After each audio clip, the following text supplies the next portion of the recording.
Hello everyone, ఎలా ఉన్నారు? బాగున్నారా? మేమైతే చాలా బాగున్నామండి. నిన్ననే కదండి వీడియో సంతోషంగా మాకు యూట్యూబ్లో మనీ వచ్చిందనుకుంటూ పెట్టాడు. మొన్న సంతోషంగా వ్లాగ్ చేశామని పెట్టాడు కదా.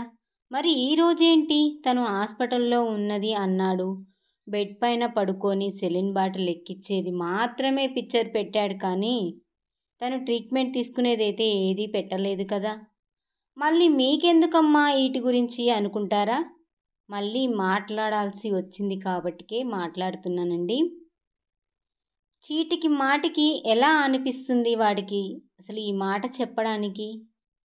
సిగ్గనిపించట్లేదా నీకు బుడ్డి? అసలు చీటికి మాటికి ప్రెగ్నెంట్ అంటున్నావు. చూసే వాళ్లకు వినే వాళ్లకు ఎంత విరక్తి పుడుతుందో అర్థమవుతుందా?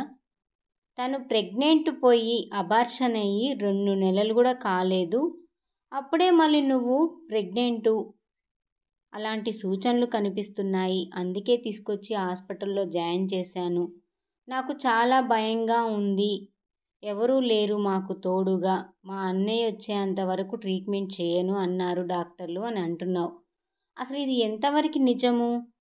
తను నార్మల్గా సిక్ అయిపోయి హాస్పిటల్లో జాయిన్ అయిందా, లేదంటే నిజంగానే ప్రెగ్నెంట్ లక్షణాలు అనేది కనిపిస్తేనే నువ్వు తీసుకెళ్ళావా? నిన్న బాగానే ఉంది కదా వీడియో చేసేటప్పుడు, డబ్బుల వంక బాగానే చూస్తుంది కదా.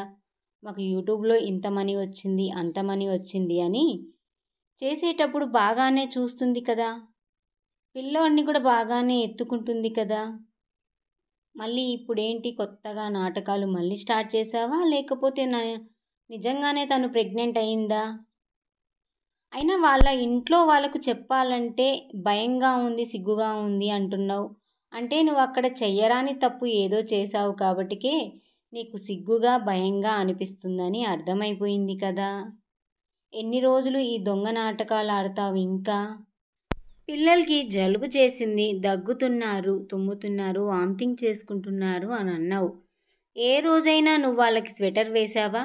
ఏ రోజైనా వాళ్ళకి చెవులకి కుల్లా అనేది పెట్టావా?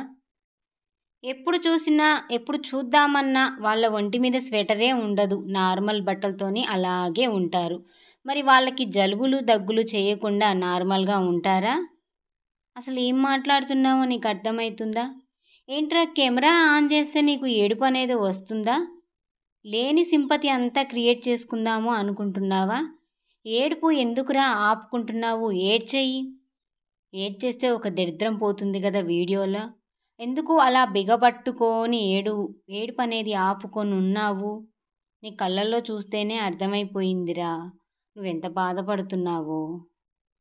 యూట్యూబ్లో వ్యూస్ అన్నీ తగ్గిపోయాయి, నేను మళ్ళీ ఎలాంటి దొంగ నాటకాలు స్టార్ట్ చేస్తే నాకు వ్యూస్ వస్తాయన్న ఆలోచనలో తిండి తిప్పలు అన్నీ మానేసి అస్తమానం ఆ యూట్యూబ్ని చూస్తున్నావు అనుకుంటా.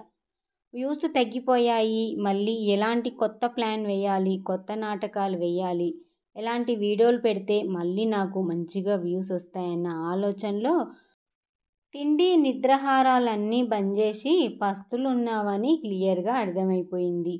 అవును, నాకొకటి అర్థం కాదు. నువ్వు మొన్న అబార్షన్ అయింది అని చెప్పావు కదా. అబార్షన్ అయినప్పుడు తనను బెడ్ మీద పడుకోబెట్టిన ఫోటో పెట్టావు, కానీ హాస్పిటల్కి వెళ్ళి ట్రీట్మెంట్ ఇచ్చింది అయితే చూపించలేదు. మరి ఈరోజు హాస్పిటల్లో క్లియర్గా చూపిస్తున్నావు కదా, అది కూడా రూమ్లో ఉండి బెడ్ మీద పడుకోబెట్టింది చూపించావు. మరి అంత ముందుకు చేసింది దొంగ నాటకాలు, అబద్ధాలైతే ఇది నిజమా కాదా? మరి దీంట్లో ఎంతవరకు నిజం ఉంది, దాంట్లో ఎంతవరకు అబద్ధం ఉందో కింద కామెంట్ బాక్స్లో చెప్పండి. వీళ్ళ గురించి మాట్లాడుకుంటూ మేం చేసే వ్లాగ్లో చెప్తేనే జనాలు వీడియో అనేది చూస్తున్నారు. మాకై మేము చేసే పనులన్నీ చెప్పుకుంటూ వీడియో చేస్తే ఎవ్వరూ చూడను కూడా చూడట్లే, సపోర్ట్ కూడా చేయట్లేదు. మీకు ఎలా అనిపించింది కింద కామెంట్ బాక్స్లో చెప్పండి. నిజంగానే లత మళ్ళీ ప్రెగ్నెంట్ అయిందా కాలేదా? వీడు దొంగ నాటకాలు, దొంగ అబద్ధాలు మళ్ళీ ఆడుతున్నాడా వ్యూస్ కోసము? ఎలాంటి అబద్ధాలు ఆడుతున్నాడో ఏమో అర్థం కాదు, కానీ వాళ్ళ అన్నయ్య వచ్చిన తర్వాతనే ట్రీట్మెంట్ అనేది స్టార్ట్ చేస్తారంట. మరి ఈ వీడియో అనేది తీయడము పక్కకు పెట్టేసి ఇద్దరు పిల్లల్ని ఎత్తుకొని ట్రీట్మెంట్ అనేది స్టార్ట్ చేయొచ్చు కదా. మరి ఆ పిల్లల్ని ఎందుకు అంత ఇబ్బంది పెడుతున్నారు? వాళ్ళకే తెలియాలి. పిల్లల్ని ఇప్పుడు బయటికి తీసుకొచ్చారు కదా! కనీసం ఇప్పుడైనా స్వెటర్ వేయొచ్చు కదా! మళ్ళీ వాళ్ళకు జలుబు, దగ్గు, జ్వరం ఇవన్నీ వచ్చాయని అదొక సింపతి క్రియేట్ చేసుకుంటూ వీడియో తీయాలని అనుకున్నాడో ఏమో మరి! అందుకనే కుల్లాయి అయితే పెట్టలేదు.